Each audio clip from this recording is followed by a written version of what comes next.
শিক্ষা হলো মানুষের মধ্যে ইতিমধ্যেই বিদ্যমান পরিপূর্ণতার প্রকাশ। শিক্ষার লক্ষ্য হলো সামগ্রিক বিকাশ, বৌদ্ধিক, মানসিক এবং আধ্যাত্মিক বিকাশের উপর জোর দেওয়া। স্কুল এবং শিক্ষকদের এমন পরিবেশ তৈরি করা উচিত যা শিক্ষার্থীদের তাদের আগ্রহ এবং শক্তি অন্বেষণ করতে উৎসাহিত করে, তাদের পূর্ণ সম্ভাবনা উপলব্ধি করতে সহায়তা করে। সকল শিক্ষার লক্ষ্য হলো মানুষ গঠন এবং চরিত্র গঠন।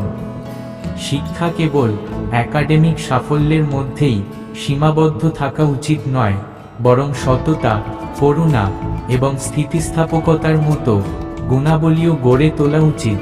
চরিত্র গঠনের উপর মনোনিবেশ করে শিক্ষকরা শিক্ষার্থীদের আত্মবিশ্বাস এবং করুণার সাথে জীবনের চ্যালেঞ্জগুলির মুখোমুখি হওয়ার জন্য প্রস্তুত করতে পারেন। আমরা এমন শিক্ষা চাই যার মাধ্যমে চরিত্র গঠন হয়, মনের শক্তি বৃদ্ধি পায়, বুদ্ধি প্রসারিত হয় এবং যার মাধ্যমে কেউ নিজের পায়ে দাঁড়াতে পারে। একটি ব্যাপক শিক্ষা ব্যবস্থার লক্ষ্য হওয়া উচিত শিক্ষার্থীদের চরিত্র, মানসিক দৃঢ়তা, বৌদ্ধিক ক্ষমতা এবং স্বাধীনতা বিকাশ করা। এই সামগ্রিক পদ্ধতি নিশ্চিত করে যে শিক্ষার্থীরা ব্যক্তিগত এবং পেশাগত উভয় চ্যালেঞ্জের জন্যই ভালোভাবে প্রস্তুত।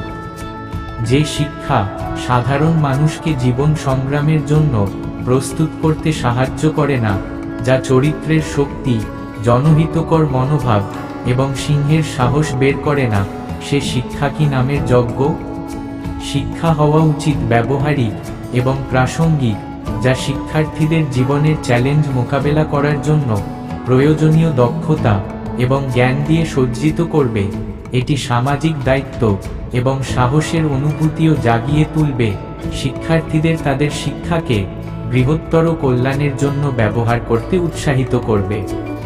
প্রকৃত শিক্ষা হলো সেটাই যা একজনকে নিজের পায়ে দাঁড়াতে সক্ষম করে। শিক্ষার মাধ্যমে শিক্ষার্থীদের স্বাধীন ও আত্মনির্ভরশীল হওয়ার দক্ষতা এবং আত্মবিশ্বাস প্রদান করা উচিত। এর মধ্যে কেবল একাডেমিক জ্ঞানই নয়, ব্যবহারিক জীবন দক্ষতা এবং সমালোচনামূলকভাবে চিন্তা করার এবং সমস্যা সমাধানের ক্ষমতাও অন্তর্ভুক্ত। শিক্ষা হলো সেই পরিমাণ তথ্য নয় যা আপনার মস্তিষ্কে প্রবেশ করানো হয় এবং সারা জীবন অপাচ্য অবস্থায় সেখানে তাণ্ডব চালায়। শিক্ষার উচিত সমালোচনামূলক চিন্তাভাবনা এবং বোধগম্যতার উপর জোর দেওয়া, যাতে শিক্ষার্থীরা কেবল তথ্য মুখস্থ করার পরিবর্তে বাস্তব জীবনের পরিস্থিতিতে যা শেখে তা প্রয়োগ করতে পারে তা নিশ্চিত করা। যদি শিক্ষা তথ্যের সাথে অভিন্ন হয়, তাহলে গ্রন্থাগারগুলি হল বিশ্বের সর্বশ্রেষ্ঠ ঋষি এবং বিশ্বকোষগুলি হল ঋষি। প্রকৃত শিক্ষার মধ্যে রয়েছে বোধগম্যতা, প্রয়োগ এবং তথ্য বিজ্ঞতার সাথে বিবেচনা ও ব্যবহারের ক্ষমতা। শিক্ষকদের জ্ঞানের ব্যবহারিক প্রয়োগের উপর জোর দেওয়া উচিত। শিক্ষার মূল লক্ষ্য হওয়া উচিত চরিত্র, মানসিক শক্তি এবং জনহিতকর মনোভাব বিকাশ করা। শিক্ষা প্রতিষ্ঠানের উচিত শিক্ষার্থীদের বৌদ্ধিক, মানসিক এবং নৈতিক বিকাশের জন্য সামগ্রিক উন্নয়নের উপর মনোনিবেশ করা। এই পদ্ধতি শিক্ষার্থীদের সহানুভূতিশীল এবং দায়িত্বশীল নাগরিক হতে প্রস্তুত করে। জ্ঞান কেবল একটি উপায়েই অর্জন করা যায়, অভিজ্ঞতার মাধ্যমে জানার অন্য কোনো উপায় নেই।